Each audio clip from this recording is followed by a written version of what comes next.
Después de dar la más cordial bienvenida, yo quisiera iniciar esta serie de enseñanzas, de las cuales hoy es la primera parte, diciendo que si yo les pidiese que por favor levantaran su mano los que son hijos de Dios, los que creen ser hijos de Dios, ¿cuántos la levantarían? Seguro estoy que todos o casi todos la levantaríamos, pero ¿realmente somos hijos de Dios? ¿Alguna vez usted se ha hecho esta pregunta? Yo creo que soy hijo de Dios, pero ¿realmente soy hijo de Dios? Hay hijos que no se parecen a sus padres. Quizás en una familia de 4 hijos hay 3 hijos que se comparten rasgos físicos con sus padres y hay uno que no. Y en la consejería familiar podemos ver cuántas veces este hijo o esta hija que no comparte muchos rasgos físicos con sus padres se pregunta: ¿seré hija de mi papá? ¿Seré hija de mi mamá? ¿O seré adoptado? ¿O seré adoptada? Aunque quizás él o ella hayan visto la partida de nacimiento, pero siempre asalta la pregunta: ¿seré hijo de mi papá? ¿Seré hijo de mi mamá? Por eso es que pregunto, ¿realmente somos hijos de Dios? Yo quiero que me acompañen a la primera epístola universal del apóstol San Juan, capítulo 3, verso 10, en donde leemos: en esto se manifiestan, ¿quiénes? Los hijos de Dios y los hijos del diablo. Oiga bien, dice: en esto se manifiestan los hijos de Dios y los hijos del diablo. Todo aquel que no hace justicia y que no ama a su hermano, ¿qué dice aquí? No es de Dios. Y lo quiero leer nuevamente. Dice: en esto se manifiestan los hijos de Dios, pero también los hijos de ¿quién? Los hijos del diablo. Aquí vemos claramente que Dios tiene hijos, pero también el diablo tiene ¿qué? Tiene hijos. Y luego se nos dice: todo aquel que no hace justicia y que no ama a su hermano, ¿qué dice aquí? No es de Dios. O sea, no es de Dios. Y esto que estamos leyendo aquí es la Biblia, versión Reina Valera, revisión 1960, la que generalmente todos tenemos. En la Biblia, una paráfrasis de la Biblia conocida como la Nueva Versión Internacional, este verso es traducido de la siguiente manera. Dice: así es como sabemos quiénes son los hijos de Dios y quiénes son los hijos del diablo. Dice: así es como sabemos quiénes son los hijos de Dios y quiénes son los hijos del diablo. De modo que aquí en la Biblia, la palabra de Dios, vemos claramente y sin lugar a dudas que espiritualmente hablando existen 2 clases de hijos en este mundo. ¿Quiénes son? Los hijos de Dios y los hijos del diablo. Y vemos entonces que cada ser humano, óigalo bien, cada ser humano pertenece obligatoriamente, oiga bien, pertenece obligatoriamente a un grupo de estos. Y si cada ser humano pertenece obligatoriamente a un grupo de estos, o es hijo de Dios o es hijo del diablo, esto significa que usted y yo también pertenecemos a uno de estos grupos. Y solamente a uno de estos grupos, o familia de Dios o familia del diablo. ¿Por qué? Porque no podemos pertenecer a ambos grupos simultáneamente. Es por esta razón que he titulado a la serie de enseñanzas, de las cuales hoy vamos a compartir la primera parte: ¿a quién? ¿A quién perteneces? Y lo hago de forma o en forma de pregunta: ¿a quién perteneces? Porque el propósito de estas enseñanzas es que primeramente conozcamos que espiritualmente existen en este mundo 2 clases de hijos: los de Dios y los del diablo o del maligno. Pero en segundo lugar, que conozcamos cómo es un hijo de Dios, cómo es una hija de Dios, pero también cómo es un hijo del diablo o una hija del diablo. ¿Para qué? para que podamos responder con seguridad a la pregunta: ¿a quién pertenezco? ¿De quién soy hijo? Yo quiero decirles que Jesús mismo, el Dios vivo y verdadero, hecho hombre, nos enseña acerca de esta verdad de los hijos de Dios y los hijos del diablo en este mundo, en el Santo Evangelio según San Mateo, capítulo 13, verso 24 al 26, en donde leemos: les refirió otra parábola diciendo. Esta parábola que vamos a leer a continuación se conoce como la parábola del trigo y la cizaña. Les refirió otra parábola diciendo: el reino de los cielos es semejante a un hombre que sembró buena semilla en su campo. Pero mientras dormían los hombres, vino su enemigo y sembró cizaña entre el trigo y se fue. Y cuando salió la hierba y dio fruto, entonces apareció también, dice aquí Jesús en la parábola, la cizaña. Yo quiero decirles que la interpretación a esta parábola, Jesús mismo nos la da en este Santo Evangelio según San Mateo capítulo 13, en el verso 36 al 38, en donde leemos: entonces, despedida la gente o la multitud, entró Jesús en la casa y acercándose a él sus discípulos le dijeron: explícanos la parábola de la cizaña del campo. Respondiendo él, Jesús, les dijo: el que siembra la buena semilla es el Hijo del Hombre. El campo es ¿qué? Es el mundo, no es la iglesia. Ojo, no es la iglesia como creen muchos. El campo es el mundo. La buena semilla son ¿quiénes? Son los hijos del reino, o los hijos de Dios. ¿Y las cizañas son los hijos de quién? Son los hijos del mal. O sea, no es un invento mío. No es un invento mío que hay hijos de Dios y que hay hijos del diablo y que hay personas que creen ser hijas de Dios, pero tristemente son hijas del diablo. O sea, lo dice la palabra de Dios. Yo quiero decirles que en la Biblia encontramos personas que aún por sus nombres son llamados hijos del diablo o del maligno. Óigalo bien. En la Biblia, la palabra de Dios, encontramos personas que por sus nombres son llamados hijos del diablo, del maligno. En la primera epístola universal del apóstol San Juan, capítulo 3, verso 12, leemos acerca de un hombre llamado Caín, hijo de Adán y Eva. ¿Lo recuerdan? Que era hijo del diablo. Dice la palabra de Dios: no como Caín. ¿Qué dice aquí? Que era del maligno. Qué triste ha de ser que se diga, no como Pedro, que era del maligno, como Rosa, que era del maligno, o como María, que era del maligno, o como Juan, que era del maligno. Qué triste ha de ser que se diga eso. Pero se dice en la palabra de Dios, dice: no como Caín, que era del maligno y mató a su hermano. ¿Y por qué causa le mató? Dice: porque sus obras eran malas y las de su hermano justas. En la Nueva Versión Internacional leemos este mismo verso: no seamos como Caín, que pertenecía al maligno. No seamos como Caín, dice, que pertenecía al maligno. Y cuando dice no seamos como Caín, está diciendo: cuidado, ojo, existe la posibilidad de que seas como Caín del maligno y no te estés dando cuenta.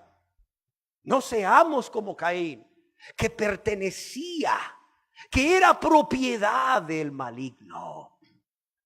Aquí era de él es una preposición en griego. Gramaticalmente hablando es la preposición ek en griego, la cual se conoce como una preposición de origen y sirve para indicarnos, oiga bien, ek era de él. Sirve para indicarnos de dónde proviene o a quién pertenece algo o alguien. Y aunque en primera de Juan capítulo 3 verso 12 leemos que Caín era del maligno, yo quiero decirles que la palabra maligno aquí es una clara referencia o una clara alusión al diablo que se está mencionando en el verso 10 del mismo capítulo 3 que estamos leyendo. De modo que podemos decir con libertad que Caín, al ser del maligno, era hijo del diablo. Además, podemos decir con libertad y con seguridad que Caín, que era del maligno, era un hijo del diablo. ¿Por qué? Porque las obras de su padre el diablo hizo. ¿Y cuáles son las obras de su padre el diablo? La Biblia nos dice allá en el Evangelio según San Juan, capítulo 8, verso 40 en adelante, no lo busquen, leanlo en casa, que el diablo es homicida desde el principio, además mentiroso. ¿Y qué hizo Caín? Pues fue lo mismo. ¿Qué hizo Caín? Fue homicida, igual que su padre el diablo. ¿Qué no mató Caín a su hermano Abel? A ver. Pero no solo fue homicida, fue mentiroso como su padre el diablo. Cuando Dios le preguntó a Caín dónde estaba su hermano, ¿qué le respondió Caín? Le dijo, no sé, le mintió Dios. Claro que sabía dónde estaba, que no lo había matado él. Lo acababa de matar seguramente. Pero en la Biblia no solamente leemos acerca de Caín, que era del maligno. En el libro de los Hechos de los Apóstoles, capítulo 13, versos 6 al 10, se dice de Elimás, un falso profeta judío, también llamado Bar Jesús, que era hijo del diablo. Dice así, y habiendo atravesado toda la isla de Chipre, hasta Pafos, hallaron a cierto mago, falso profeta judío llamado Bar Jesús, que estaba con el procónsul Sergio Pablo, varón prudente. Sergio Pablo, llamando a Bernabé y a Saulo, deseaba oír la palabra de Dios. Pero ¿qué pasaba? Pasaba que les resistía Elimás, el mago, pues así se traduce su nombre, procurando apartar de la fe al procónsul. Entonces Saulo, que también es Pablo, lleno del Espíritu Santo, fijando en él los ojos, dijo, oh, lleno de todo engaño y de toda maldad. ¿Qué dice aquí? Hijo del diablo, enemigo de toda justicia, ¿no cesará de trastornar los caminos rectos del Señor? ¿Cuál es el contexto de este texto? Se trata del primer viaje misionero de Pablo, Bernabé y Juan Marcos. Este primer viaje misionero ocurrió en el año 46 y del año 46 al año 48 después de Cristo.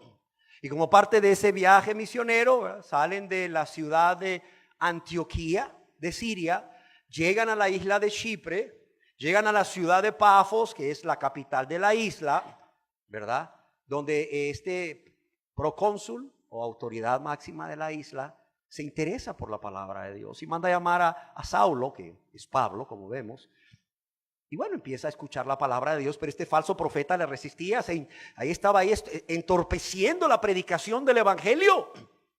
Se nos dice en la Biblia la palabra de Dios que Saulo, que también es Pablo, lleno del Espíritu Santo. Y qué bueno que dice ahí lleno del Espíritu Santo, para que cualquiera no vaya a pensar que Pablo estaba ahí amargado, enojado y que le dijo así por enojo, ¡ay sí, hijo del diablo! No, dice la palabra de Dios que este hombre lleno de ¿qué? Lleno del Espíritu Santo, viendo a los ojos a este hombre, a Elimás o Bar Jesús, le dijo, hijo del diablo. ¡Qué tremendo! Hijo del diablo. Yo creo que en nuestro medio el insulto más grande que le pueden decir a una persona es hijo de ya saben qué, ¿verdad? Ni lo menciono, no es digno de mencionar, pero ustedes lo saben, ¿no?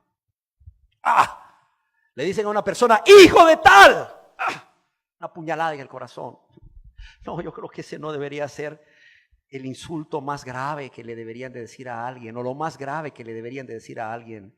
Yo creo que lo más grave que alguien, o sea, que le deberían de decir a alguien es que es un hijo del diablo, ¿sí o no?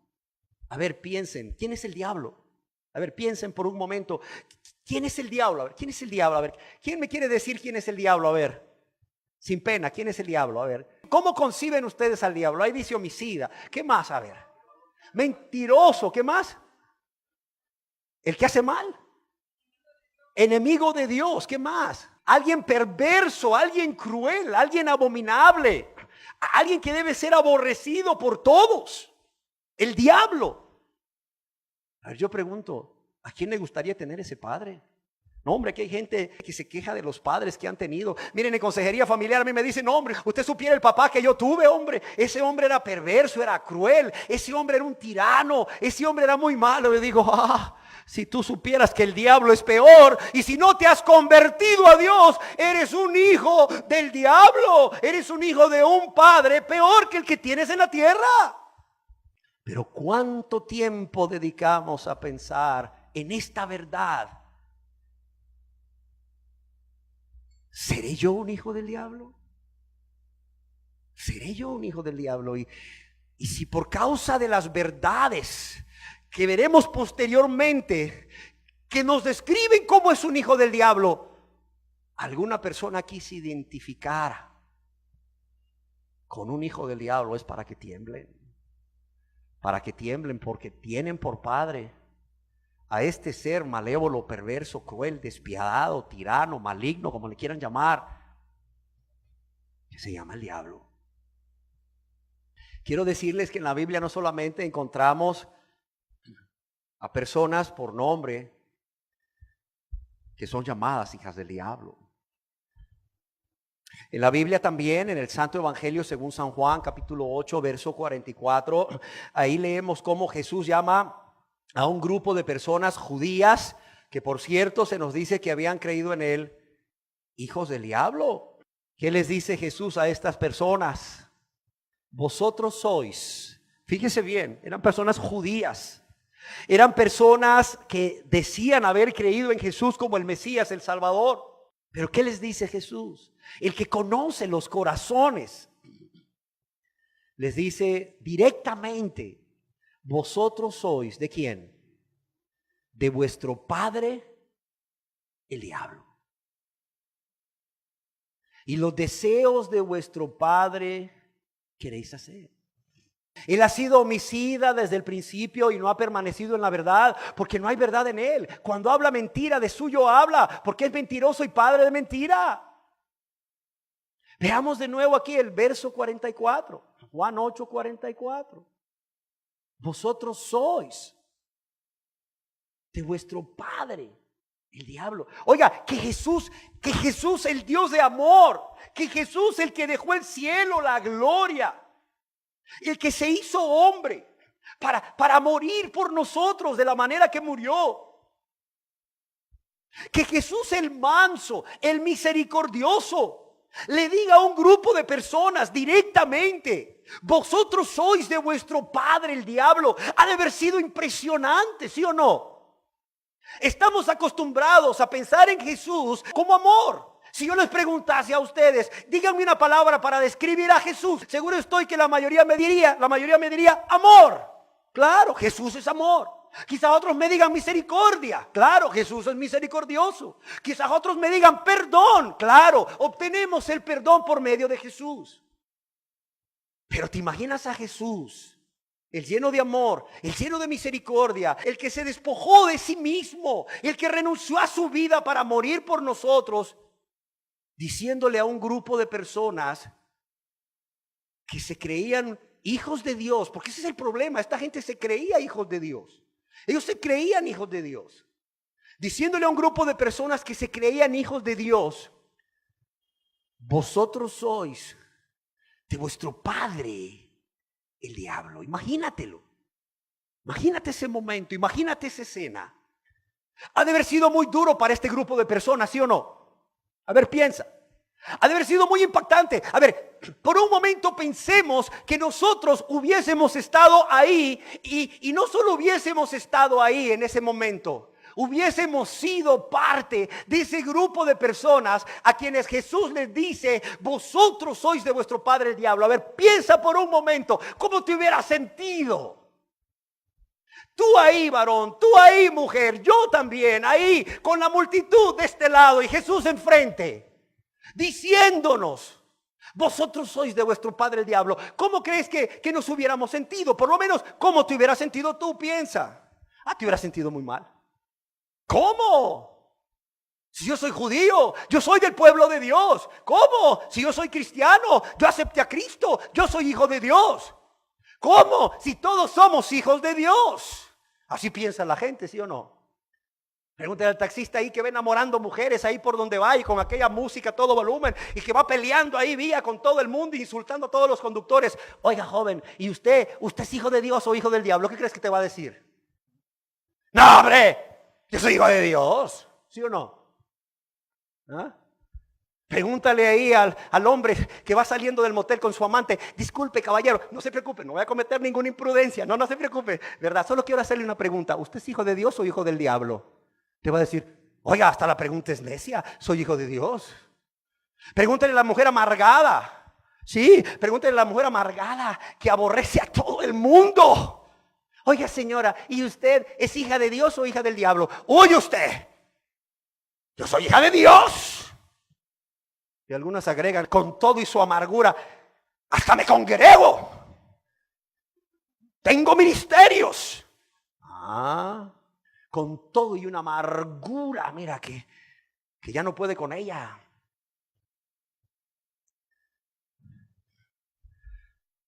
Vosotros sois de vuestro padre el diablo. Qué tremendo. No como Caín, que era del maligno. Pero yo quiero decirles que qué diferencia entre estas personas llamadas hijos del diablo con otros personajes que encontramos también en la Biblia, como son, por ejemplo, Enoc. En la Biblia, la palabra de Dios en el libro de Génesis, el primer libro de la Biblia, capítulo 5, versos 22 y 24, leemos acerca de Enoc. Dice, miren lo que dice aquí. En el último verso que leímos antes de este decía, vosotros sois de vuestro padre el diablo, ¿sí o no? ¿Y qué dice este verso? ¿Cómo comienza este verso? Génesis 5, 22, hablando de Enoc. Mire qué bonito, dice, y caminó Enoc con Dios.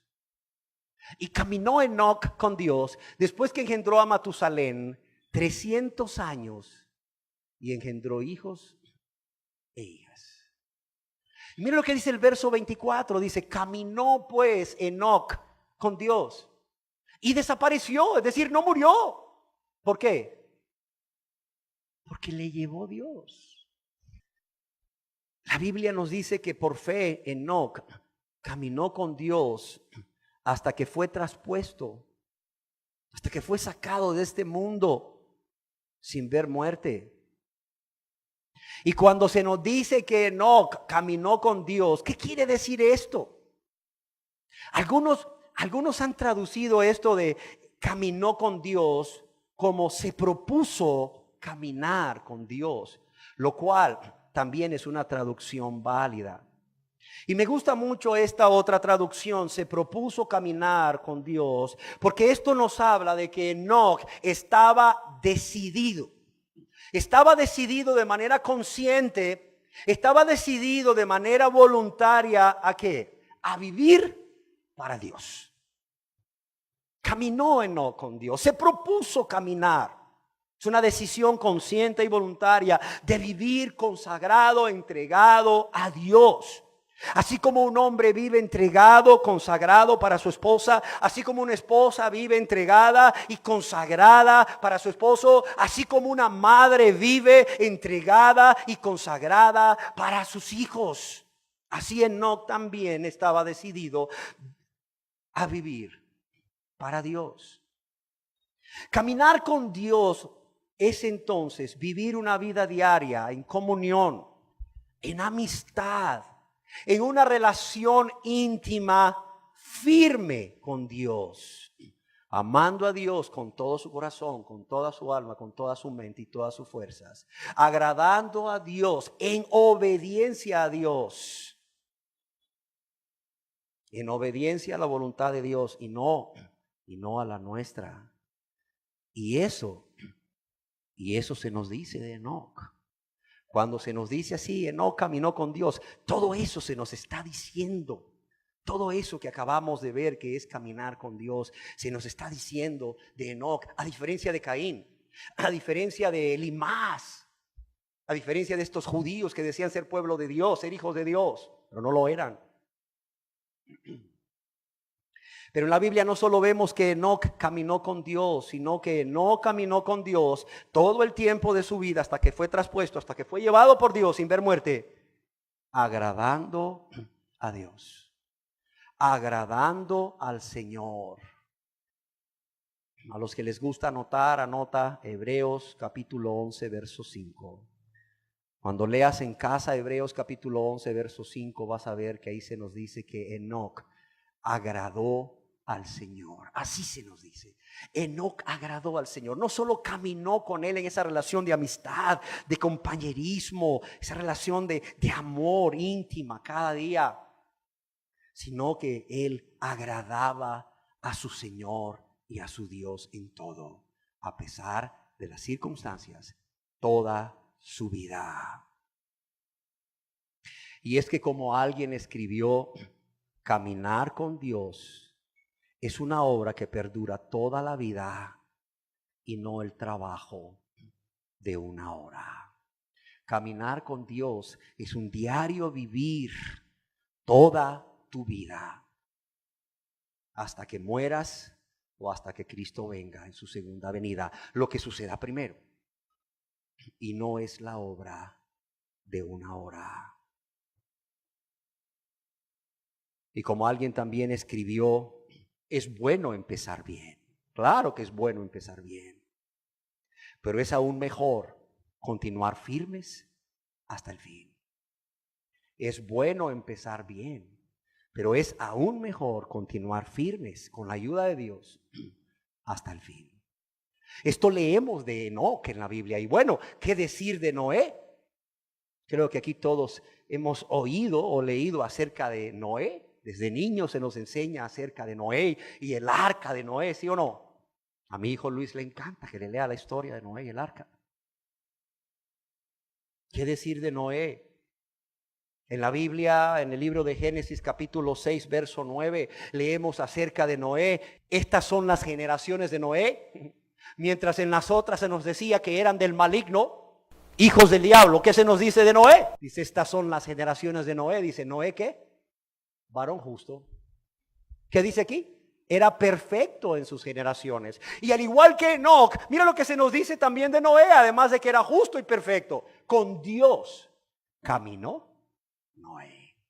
Se nos dice de Noé, o se nos dice de Noé que era varón justo. ¿Qué quiere decir que era varón justo? Quiere decir que era un hombre íntegro, que caminaba con rectitud, conforme a qué? Conforme a las normas de Dios. Y que pagaba a todos lo que debía. ¿Qué quiere decir cuando se nos dice que no era un varón perfecto? Quiere decir que espiritualmente hablando era alguien cuyo corazón tenía un objetivo, un solo objetivo. No era un corazón de doble ánimo. No era hoy ando en victoria y mañana ando en derrota. No. Tenía un corazón con un solo objetivo. Vivir para Dios cada día en todas las áreas de su vida y cualquiera que fuera la circunstancia, y permanecer en ese estado de entrega, en ese estado de consagración. No era perfecto, quiere decir que su pensar, su hablar y su actuar eran conforme a lo que él conocía y entendía del carácter de Dios y de la voluntad de Dios. No como hoy en día que mucha gente dice ser cristiana, dice ser hija de Dios, pero piensa una cosa, dice una cosa, pero hace otra cosa. Y con lo que hacen, deshacen lo que dicen. En otras palabras, su hablar y su actuar no son congruentes. Y tristemente eso está haciendo que muchas personas hoy en día ya no crean en los cristianos y ya no crean en el cristianismo y no crean que Dios puede salvar y puede transformar una vida vacía, una vida infeliz, una vida necesitada de Dios. Qué triste. Sin embargo, con Noé no era así. ¿Por qué? Porque su pensar, su hablar y su actuar eran congruentes, eran congruentes.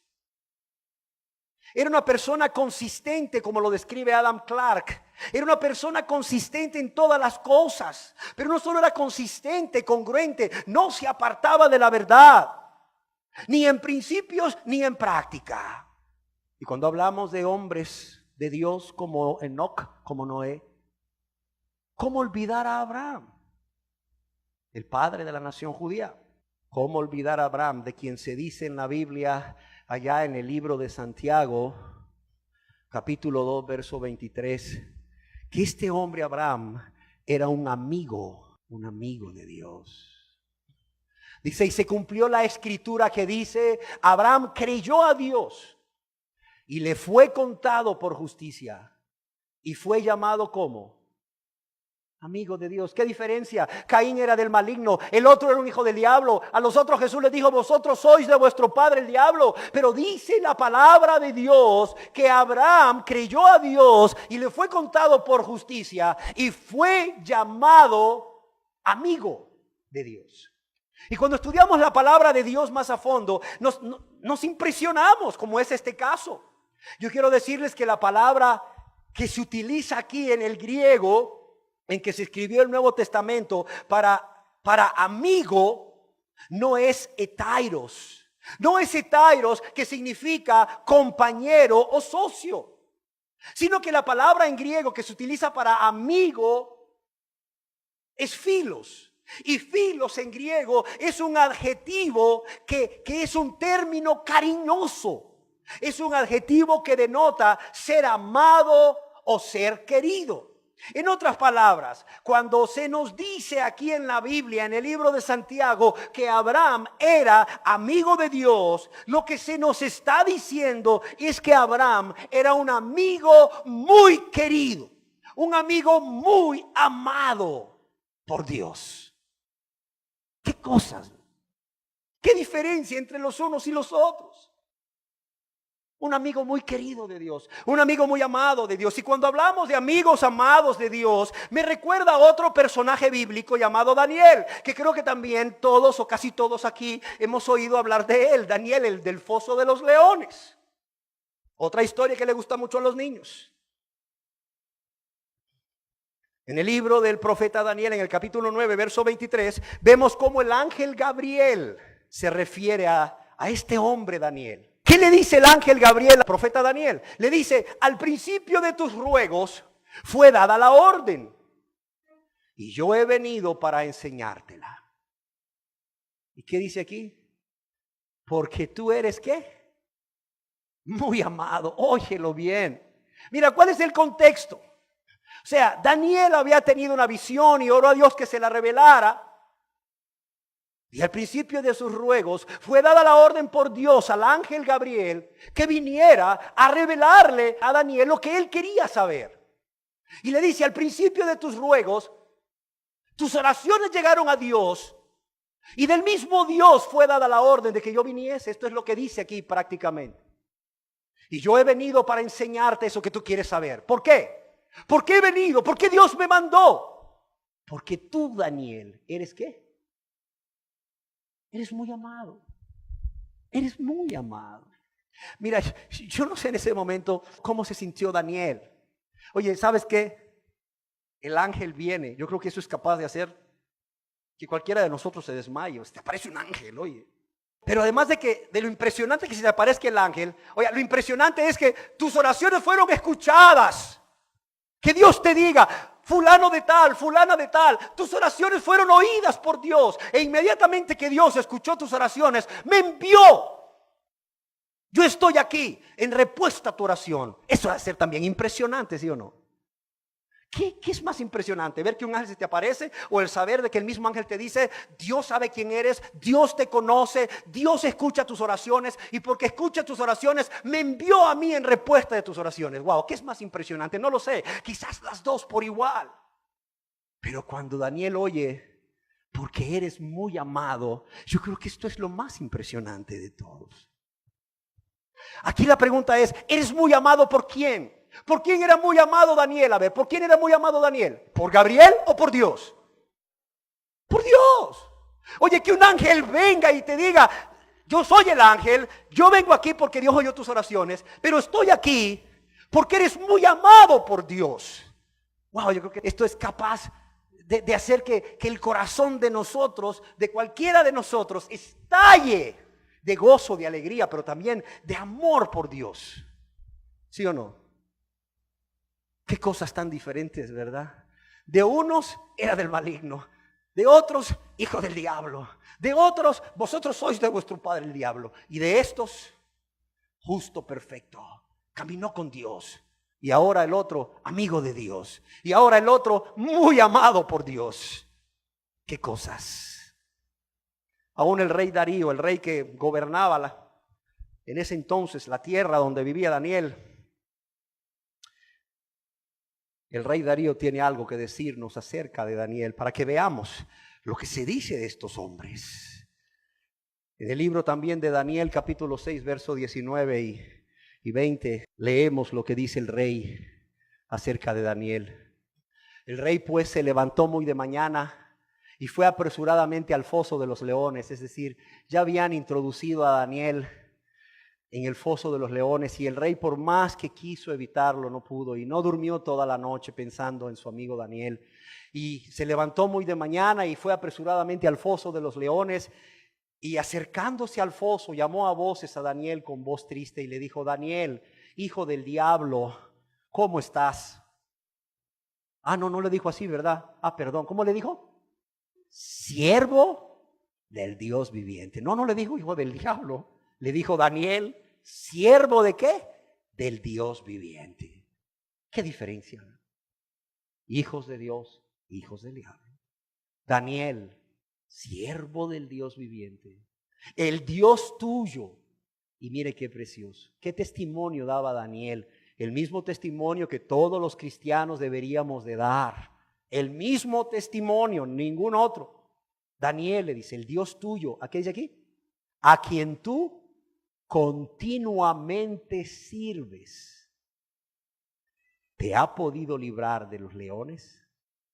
¿Y qué le dice Daniel al rey? Oh rey, vive para siempre mi Dios, porque soy hijo de Dios y no del diablo. Mi Dios envió su ángel, el cual cerró la boca de los leones para que no me hiciesen daño. ¿Por qué? Porque ante él fui hallado, ¿qué? Inocente. Y aún delante de ti, oh rey, yo no he hecho nada malo. Entonces se alegró el rey en gran manera a causa de él y mandó a sacar a Daniel del foso. Y fue Daniel sacado del foso y ninguna lesión se halló en él. ¿Por qué? Porque había confiado ¿en quién? En su Dios. En la Biblia se nos habla de un rey, el rey Acaz. Un rey que fue muy perverso. Un rey que pecó grandemente contra Dios. Sin embargo, también en la Biblia se nos habla de su hijo, quien también fue rey, que es conocido como el rey Ezequías. Y lo traigo a mención en este grupo de personas de Dios, porque aunque su padre, el rey Acaz, es un hombre que pecó grandemente contra Dios, de él, del rey Ezequías, leemos algo diferente. Yo quiero leerles en el libro Segunda de Crónicas, capítulo 29, verso 1 y 2, lo que se nos dice de este rey Ezequías, cuyo padre fue un hombre perverso. Dice: comenzó a reinar Ezequías siendo de 25 años. Y reinó 29 años en Jerusalén. E hizo lo recto ante los ojos de Jehová, conforme a todas las cosas que había hecho David. Dice: e hizo lo recto ante los ojos de Jehová. ¿Qué diferencia? Acaz, su padre, un hijo del diablo. Ezequías, su hijo, un hombre de Dios. En el libro de Segunda de Crónicas, capítulo 31, verso 20 al 21, leemos también acerca del rey Ezequías. De esta manera hizo Ezequías en todo Judá Dice, ¿y ejecutó qué? Lo bueno, lo recto y qué? Y verdadero. ¿Delante de quién? Delante de Jehová, su Dios. En todo cuanto emprendió en el servicio de la casa de Dios, de acuerdo con la ley y los mandamientos, es decir, de la forma que agrada a Dios, buscó a su Dios y lo hizo, como dice aquí, de todo corazón. Y lo hizo de todo corazón. Y voy a leer lo último, y fue prosperado. Lo último que quizás hubiera sido la causa de un sermón de estos predicadores de la prosperidad, ¿verdad? Saltándose todas estas preciosas verdades. Dice, en todo cuanto emprendió en el servicio de la casa de Dios, de acuerdo con la ley y los mandamientos, buscó a su Dios. ¿Y lo hizo de qué? De todo corazón. Yo quiero recomendarte que en casa puedas leer el capítulo 29 y el capítulo 30 de Segunda de Crónicas para darte cuenta todo lo que hizo este rey piadoso Ezequías, este rey justo. Y a manera de resumen, nada más te digo lo que hizo. Primeramente, cuando llega a su reinado o a ser rey a los 25 años, purifica la casa de Dios o el templo. Estaba en completo abandono. Segundo, restablece la adoración a Dios y los sacrificios a Dios en el templo. Tercero, celebra la Pascua, que era una fiesta nacional de los judíos ordenada por Dios, una de las 3 fiestas nacionales, por cierto, que también había dejado de celebrarse por mucho tiempo a causa de la impiedad de su padre, el rey Acaz, que por cierto su padre, el rey Acaz, si lees en la Biblia, llegó a ser tan cruel y tan pecador que ofreció a sus hijos, fíjate, ofreció a sus hijos a los dioses falsos, a los ídolos, pero no solo los ofreció a los ídolos, o sea, deja que vino y le dijo ahí, se arrodilló ante la estatua del dios falso ahí de Baal y le dijo, Dios, aquí vengo a consagrarte a mi hijo. No, lo quemó a su hijo al Dios, se lo entregó en sacrificio para que fuera quemado al Dios. Este era el tipo de hombre que era Acaz, y vemos el tipo de hombre que era Ezequías, completamente diferente. Este hombre Ezequías celebra la Pascua nuevamente y reorganiza el servicio de los sacerdotes y de los levitas ahí en el templo, y dice la Biblia que lo hizo todo conforme a qué, conforme a la ley y el mandamiento, como agrada a Dios, y lo hizo, esto es lo que más me encanta, de todo corazón. Porque mucha gente hace cosas, ¿sí o no? Pero no de todo corazón. Este rey no solo lo hizo como agrada a Dios, como Dios manda, sino de todo corazón. Y bueno, sigamos. ¿Qué decir de otro rey, además de Ezequías, como es el rey David? De quien Dios en su palabra, la Biblia, nos dice por medio del apóstol Pablo que David era un varón conforme al corazón de Dios. Imagínate, que era un varón conforme al corazón de Dios. Allá en el libro de los Hechos, capítulo 13, verso 16 al 22, leemos ese sermón de Pablo lleno del Espíritu Santo, donde dice, entonces Pablo, levantándose, hecha señal de silencio con la mano, dijo, varones israelitas, y los que teméis a Dios, oíd. El Dios de este pueblo de Israel escogió a nuestros padres y enalteció al pueblo, siendo ellos extranjeros en tierra de Egipto, y con brazo levantado los sacó de ella, es decir, con poder los sacó de Egipto. Todos hemos leído acerca de eso. Está en el libro de Éxodo. Y por un tiempo, como de 40 años, los soportó en el desierto. También podemos leer de esto en el libro de Éxodo. Y habiendo destruido 7 naciones en la tierra de Canaán, les dio en herencia su territorio. Después, como por 450 años, les dio jueces hasta el profeta Samuel, que fue el último juez. Luego pidieron rey. El pueblo de Israel pidió rey. No quería ser gobernado por Dios a través de los profetas. ¿Y qué hizo Dios? Y Dios le dio a Saúl, hijo de Cis, varón de la tribu de Benjamín, por 40 años. Y en el verso 22 leemos, quitado Saúl, Dios les levantó por rey ¿a quién? A David, de quien dio también testimonio diciendo, he hallado a David, hijo de Isaí. ¿Cómo? Varón conforme a mi corazón, quien hará todo lo que yo quiero. Imagínate que Dios viniera y le tocara hablar de uno de nosotros, le tocara dar referencias de uno de nosotros, incluyéndome yo. ¿Qué diría? Fulano de tal, hijo del diablo.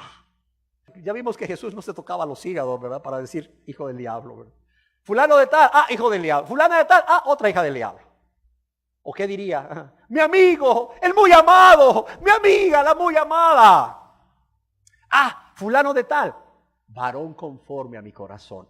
Fulana de tal, mujer conforme a mi corazón. ¿Qué diría Jesús de nosotros? ¿Qué diría Dios de nosotros? Si le tocara dar referencias. Quizás, si tú conoces la historia del rey David, estés pensando después de lo que he dicho, ¿cómo que David era conforme al corazón de Dios? Si en la misma Biblia leemos cómo este hombre codició un día a una mujer casada que se llamaba Betsabé, mujer de Urías Eteo, un amigo íntimo de él. Y no solo la codicia, la manda a traer y se acuesta con ella, adultera con ella. ¿Cómo es que este hombre es un varón conforme al corazón de Dios? Si trajo con engaño del campo de batalla a Urías Eteo, ¿para qué? Para que se acostase este hombre con su esposa y así poder cubrir el embarazo, el pecado que David había cometido con esta mujer. Y cuando David no logra que este hombre se vaya a acostar con su esposa para decir, no, pues si es hijo tuyo, pues, ¿cómo? Si estaba en la guerra. No, acuérdate que volviste, amor. Acuérdate que volviste cuando te amó el rey, ¿verdad? Y estuvimos haciendo cositas, ¿verdad? Y tú, salí embarazada, mi amor. Es tuyo el niño. Cuando no logra el David que Urías vaya y se acueste con su mujer para entonces poder echarle el embarazo, o el hijo de David a Urías, ni aún emborrachándolo, ¿sabes qué hizo este David? Mandó a matar a Urías Eteo. ¿Cómo lo mandó a matar? Le mandó una carta a su general y le dijo, ponga a este hombre en el frente, en lo recio de la batalla para que muera. Y murió. Y murió. ¿Varón conforme al corazón de Dios? Sí. Sí, conforme al corazón de Dios. Aunque hizo todas esas cosas, sí, pero, yo quiero decirte que David ciertamente no obró bien cuando hizo todo eso, la verdad. Ahí no estaba varón conforme al corazón de Dios. Ahí no estaba varón conforme al corazón de Dios. Cuidado, si hay aquí un varón conforme al corazón de Dios, cuidado de no dejar de ser varón conforme al corazón de Dios, porque se puede hacer. Si caes en la tentación, haces el pecado. Y vuelves al pecado y vuelves a revolcarte en el pecado de nuevo como lo hizo David. Mira, no puedes decir que eres varón conforme al corazón de Dios en ese momento. Pero David volvió a ser un varón conforme al corazón de Dios cuando se arrepiente de todo corazón. Cuando reconoce sus pecados y reconoce que ha pecado contra Dios y contra su prójimo y se arrepiente de todo corazón, aborrece esa maldad, aborrece esos pecados. Se los confiesa a Dios y pide perdón a Dios creyendo que le ha perdonado. Mira, de esto podríamos hacer todo un estudio, pero quieres saber un poco más de ello en casa con calma, léete los primeros 7 versículos del Salmo 51. Qué salmo más precioso. Ahí podemos ver el arrepentimiento del rey David. No, hombre, léetelo todo el Salmo 51, hombre. Léete todo el Salmo 51 y te vas a dar cuenta de lo que es un hombre realmente arrepentido de sus pecados y cómo este hombre vuelve a ser un varón conforme al corazón de Dios. ¿Y cómo sabemos que volvió a ser un varón conforme al corazón de Dios? Porque, la misma palabra de Dios nos lo dice en la Biblia. Allá en el primer libro de Reyes, capítulo 15, verso 5, leemos acerca de David. Ahí leemos acerca de David. Por cuanto ¿quién? David había hecho lo recto ante los ojos de Jehová. Fíjate lo que dice. Por cuanto David había hecho lo recto ante los ojos de Jehová y de ninguna cosa que le mandase se había apartado en todos los días de su vida, salvo que en lo tocante a Urías Eteo. Mira cómo Dios no tiene la intención de apañar sinvergüenzadas y pecados de nadie. Pero también ve cómo Dios nos habla de la restauración de David. De modo que este hombre hizo lo recto ante los ojos de Jehová antes de cometer el pecado contra Dios, Urías y Betsabé, pero también después de cometer ese pecado o esos pecados. De modo que se nos dice que de ninguna cosa que le mandase se había apartado ¿en qué? En todos los días de su vida, salvo, excepto en esto que acabamos de mencionar. O sea, este hombre era conforme al corazón de Dios. Dejó de serlo cuando se dejó seducir por su concupiscencia, por esa pasión desbordada cuando vio a Betsabé. Dejó de serlo cuando pecó contra Dios, pecó contra Urías, pecó contra Betsabé. Pero volvió a hacerlo cuando se arrepintió de todo corazón, confesó a Dios su pecado y pidió perdón de corazón. ¿Y cómo entre estos personajes podríamos olvidar a Job, de quien se nos dice en la Biblia, hubo en la tierra de Uz un varón llamado Job, y era este hombre perfecto y recto, temeroso de Dios y apartado del mal? Eso tú puedes leerlo allá en el libro de Job, en el capítulo 1, verso 1. Y hubo en la tierra de Uz un varón llamado Job, y este era hombre perfecto, recto, temeroso de Dios y apartado del mal. Job era un hombre que a la luz del conocimiento que tenía de Dios, de su carácter y de su voluntad, vivía fielmente para agradar a Dios y para honrar a Dios con sinceridad y con integridad.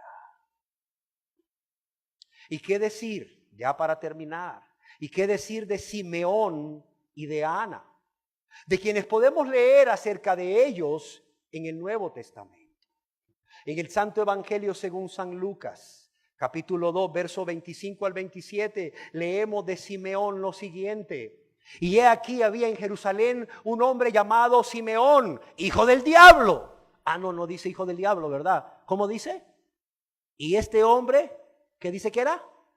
Ayúdenme leyendo, por favor, en voz alta. Justo y piadoso. Había en Jerusalén un hombre llamado Simeón, y este hombre dice justo y ¿qué? Y piadoso, es decir, que vivía conforme a la piedad, lo que es recto, lo que agrada a Dios. Y este hombre justo y piadoso esperaba la consolación de Israel, es decir, esperaba al Mesías prometido. Y no solamente era justo y piadoso, mira lo que dice aquí, y el Espíritu Santo estaba ¿aquí? Sobre él. Y le había sido revelado por el Espíritu Santo que no vería la muerte antes que viese al ungido del Señor. Y movido por el Espíritu Santo vino al templo, quizás vivía cerca. Y cuando los padres del niño Jesús, es decir, José y María, lo trajeron al templo para hacer por él conforme al rito de la ley, este hombre justo, piadoso, lleno del Espíritu Santo, toma en sus brazos a Jesús siendo un bebé. Y él le tomó en sus brazos y bendijo a Dios diciendo: ahora, Señor, despides a tu siervo en paz. Como quien dice: ahora, Señor, me puedo morir tranquilo. ¿Por qué? Porque han visto mis ojos tu salvación. Han visto mis ojos al Salvador prometido. ¿Y qué decir de Ana, de quien también leemos aquí en el Santo Evangelio según San Lucas, capítulo 2, verso 36 en adelante, lo siguiente? Estaba también allí Ana, profetisa, hija de Fanuel, de la tribu de Aser, de edad muy avanzada, pues había vivido con su marido 7 años desde su virginidad, y era viuda hacía 84 años. ¿Cuántos años no tendría esta mujer? 100 y pico de años. Y aún, mira, tenía edad y tenía fuerzas y tenía mucho amor por Dios. ¿Para qué? Para vivir ahí adorando a Dios en el templo. Dice, y no se apartaba del templo, sirviendo de noche y de día con ayunos y oraciones. Hay gente que dice, ¿yo qué puedo hacer a mis 90 años, a mis 80 años? No, hombre, pues mira, Ana servía de noche y de día a Dios. ¿Cómo? Con sus ayunos y oraciones. Esta presentándose en la misma hora en que Jesús estaba ahí en el templo, ¿verdad? Siendo presentado en el templo por su padre y por su madre. Esta presentándose en la misma hora daba gracias a Dios y hablaba del niño a todos los que esperaban la redención en Jerusalén. Quiero decirte que Simeón y Ana, ellos formaban parte de un remanente de creyentes judíos, piadosos, justos, que esperaban al Salvador. Y finalmente, ¿qué decir de los cristianos? Pero cuando hablo de los cristianos, quiero referirme a los que verdaderamente se han convertido a Dios y han nacido de nuevo. De ellos también los cristianos, de los cristianos, leemos en la Biblia que eran y son hijos de Dios. Acompáñenme al Santo Evangelio según San Juan, capítulo 1, verso 12. En el Santo Evangelio según San Juan, capítulo 1, verso 12 dice: mas a todos los que le recibieron, mas a todos los que recibieron a Jesús, a los que creen en su nombre, ¿qué dice aquí? Les dio potestad de ser hechos hijos de Dios. No eran antes, no eran hijos de Dios. Y si no eran hijos de Dios, ¿hijos de quién eran? Eran hijos del diablo, hijos del maligno. Pero cuando recibieron a Jesús y creyeron en su nombre, Dios mismo les dio la potestad. ¿Y qué quiere decir? El derecho de ser hechos ¿qué? Hijos de Dios. Y quiero aclarar que cuando aquí dice a los que lo recibieron, significa mucho más que pasar al frente con las emociones a flor de piel, por interés a que Dios te bendiga y te prospere, o por interés a que Dios te perdone y ya te dé ese pasaporte al cielo, o la visa para el cielo, como mucha gente hace, pero sin una convicción de pecados, sin un arrepentimiento verdadero, sin una conversión, sin una entrega total a Dios. Yo quiero decirles que cuando aquí dice a los que lo recibieron, significa muchas cosas. Significa primeramente reconocer a Jesús conforme a todo lo que Él afirmó ser. El Señor de nuestras vidas y el Salvador de nuestras vidas, el Mesías. Pero también es reconocer que realmente estamos sin Dios, estamos perdidos. Reconocer que por causa de nuestros pecados somos hijos del diablo en ese momento de nuestras vidas y que necesitamos urgentemente de un Salvador, que es Cristo el Señor. Pero también necesitamos, además de confesar nuestros pecados a Dios, confesar o depositar más bien toda nuestra confianza en Jesús como nuestro único y suficiente Salvador, para ser lavados, para ser limpiados, para ser perdonados de todos nuestros pecados y rendirle a Él nuestras vidas, para que Él sea no solo el Salvador, sino también el Señor.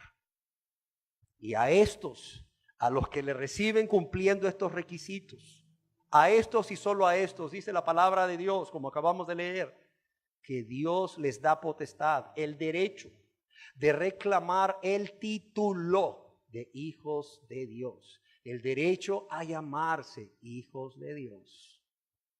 Podemos ver también a los cristianos siendo llamados hijos de Dios, a los que verdaderamente son cristianos, a los que verdaderamente se han convertido y han nacido de nuevo.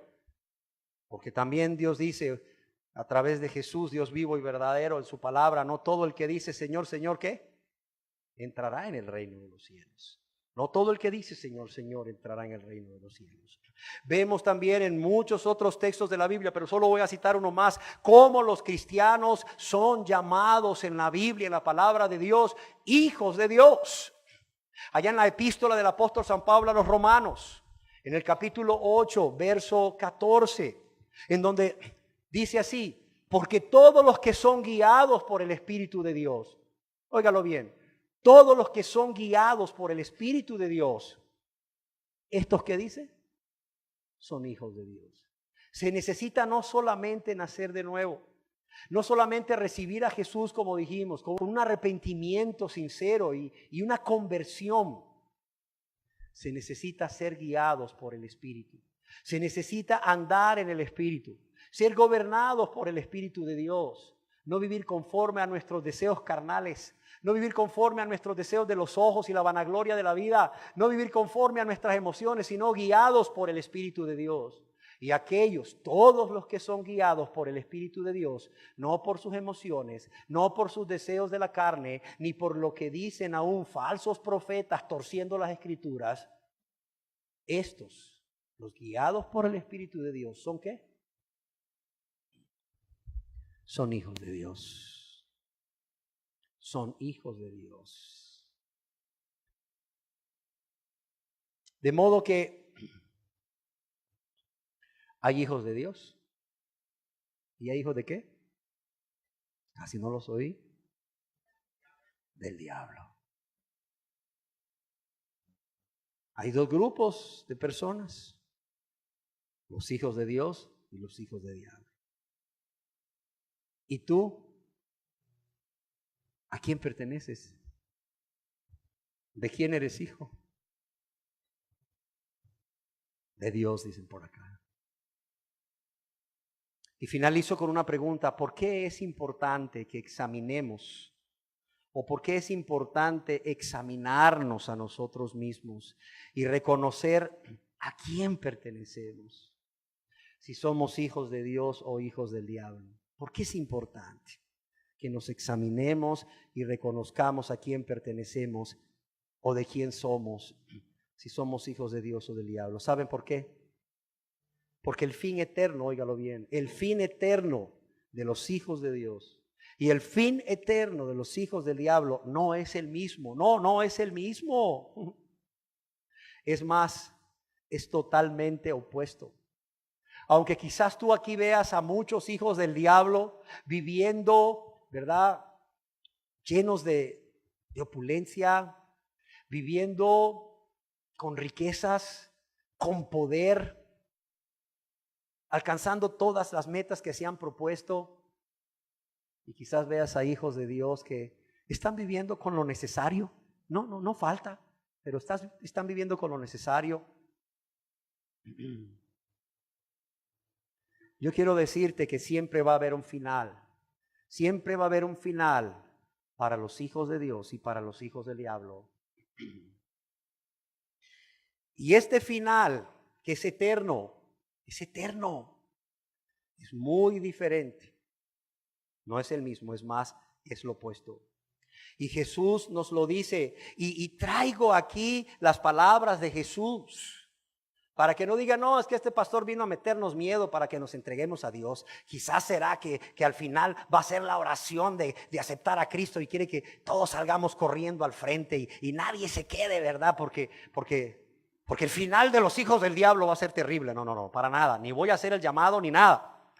Lo que quiero es que tengamos conciencia de la importancia de examinarnos y reconocer a quién pertenecemos y de la importancia que tienen para todos y cada uno de nosotros estas enseñanzas que vamos a estar impartiendo a partir de hoy. Porque aunque tú veas hijos del diablo vivir aquí mucho mejor que hijos de Dios, espérate, un día se van a morir los hijos de Dios y los hijos del diablo. Y el final va a ser completamente opuesto. Y nos lo dice Jesús, óyelo bien, que no es cualquier persona. No nos lo dice Pablo, no nos lo dice Pedro, no nos lo dice Santiago. No, lo dice Jesús, el Dios vivo y verdadero hecho hombre. En el Santo Evangelio según San Mateo capítulo 13, en esa misma parábola que leímos del trigo y la cizaña, y la cual quiero leer de nuevo ya para finalizar. Dice así.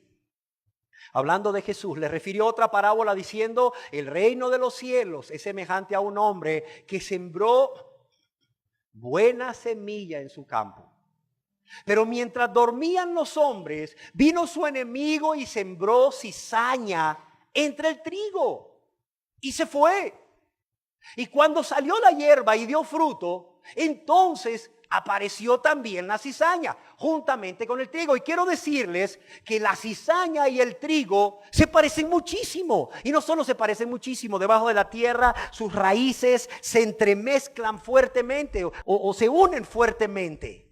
Y cuando salió la hierba, cuando brotó la hierbita de la tierra y dio fruto, entonces apareció también la cizaña. Y vinieron entonces los siervos del padre de familia y le dijeron: Señor, ¿no sembraste buena semilla en tu campo? ¿De dónde pues tienes cizaña? ¿Y qué contesta el padre de familia? Él les dijo: un enemigo ha hecho esto. Y los siervos le dijeron: ¿quieres pues que vayamos y la arranquemos? Es decir, arranquemos la cizaña y dejemos solo el trigo. Y el padre de familia les dijo: no sea que al arrancar la cizaña arranquéis también con ella el trigo. ¿Por qué? Por lo que les decía, debajo de la tierra las raíces de la cizaña se unen con las raíces del trigo fuertemente. No sea que al arrancar la cizaña arranquéis también con ella el trigo. Mira lo que dice el padre de familia, que en este caso es Dios: dejad crecer juntamente lo uno y lo otro hasta la siega. Dejad crecer juntamente lo uno y lo otro hasta la siega. En otras palabras, que la cizaña crea que todo va bien, que no hay problema, y que pase el tiempo y la cizaña se confía y diga: no pasa nada, no me han arrancado. Pero ¿qué dice aquí? Y al tiempo de la siega, un día, el día establecido, yo diré a los segadores: recoged primero la cizaña y atadla en manojos. ¿Para qué? ¡Wow! Para quemarla. Pero recoged el trigo, ¿en qué? En mi granero. ¿Cuál es la interpretación de esta parábola? También la encontramos en el Santo Evangelio según Mateo capítulo 13, verso 40 en adelante. ¿Cuál es la interpretación? De manera que como se arranca la cizaña y se quema en el fuego, así será el fin ¿de qué? De este siglo.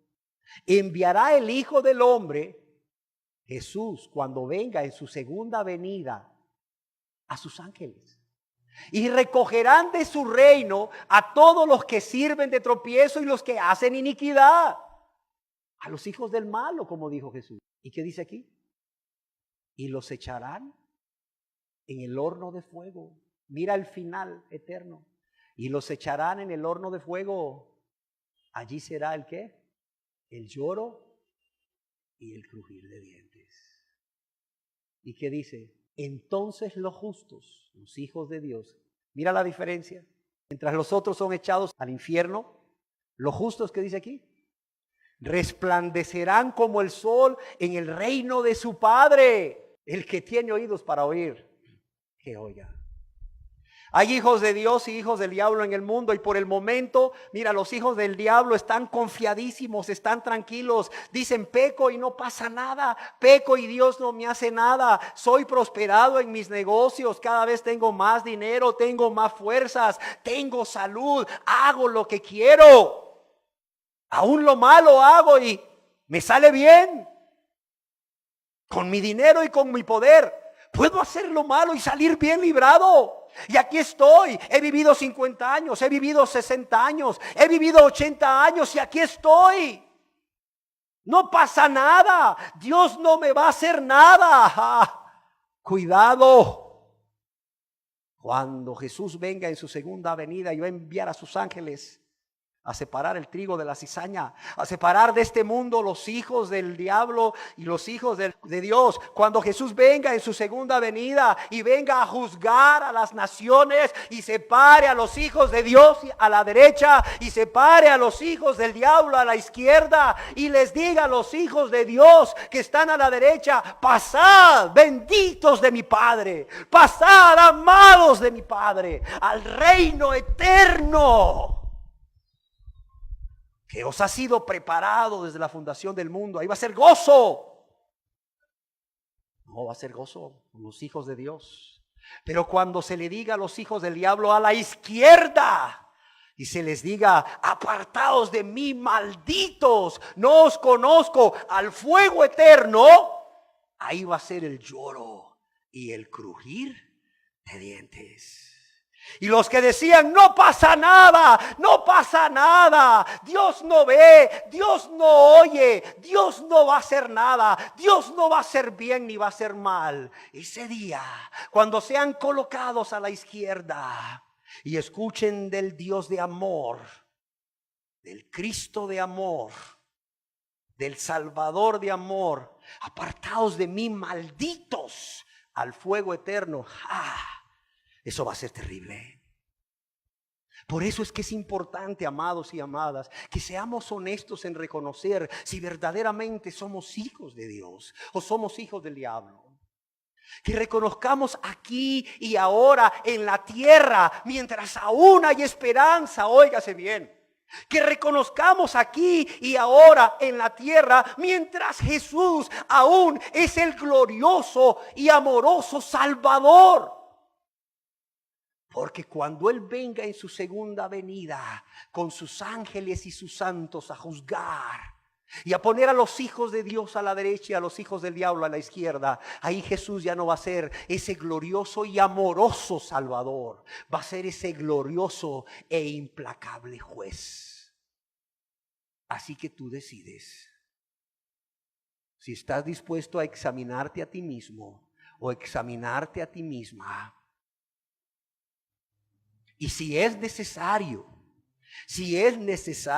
porque las evidencias son claras en tu vida, varón o mujer, que eres hijo del diablo. Reconocer, si es necesario reconocer que eres hijo del diablo o hija del diablo, más vale que lo hagas en esta preciosa oportunidad que Dios te va a estar dando a lo largo de estas enseñanzas. Porque mejor reconocer que somos hijos del diablo aquí, pero presentarnos ante el juez de la gloria como hijos de Dios, que engañarnos aquí y creer que somos hijos de Dios. Y cuando nos presentemos ante Jesús, que no puede ser burlado, Él nos diga: apartaos de mí, apártate de mí, maldito, apártate de mí, maldita, fuera al fuego eterno, preparado para el diablo y sus hijos, preparado para el diablo y sus ángeles. Amén. Demos gracias a Dios. Señor, queremos darte gracias, no solo por predicar de nuevo tu palabra, sino por poder hablar a este auditorio acerca de esta realidad, de esta verdad. Hay hijos de Dios e hijos del diablo. Es más, hay hijos del diablo engañados pensando que son hijos de Dios, Señor. Gracias porque tú quieres hablarnos a todos y cada uno de nosotros y abrirnos los ojos, quitarnos las vendas aquí en la tierra, ahora en que aún hay esperanza de perdón, de salvación. Aquí en la tierra, cuando Jesús es Salvador y no juez. Padre, que esta palabra sea recibida en buena tierra. Padre, que los corazones que hoy han escuchado esta palabra y en los días posteriores sean humildes para reconocer a quién pertenecen. No solo humildes, Señor, sean valientes también, porque se necesita mucha valentía para reconocer a quién pertenecen. Porque aún hay esperanza de perdón. Aún hay oportunidad de dejar de ser hijos del diablo para ser hijos de Dios. Por tu gracia, por tu misericordia, por tu amor. Padre, yo te lo ruego en el nombre precioso de Jesús. Amén.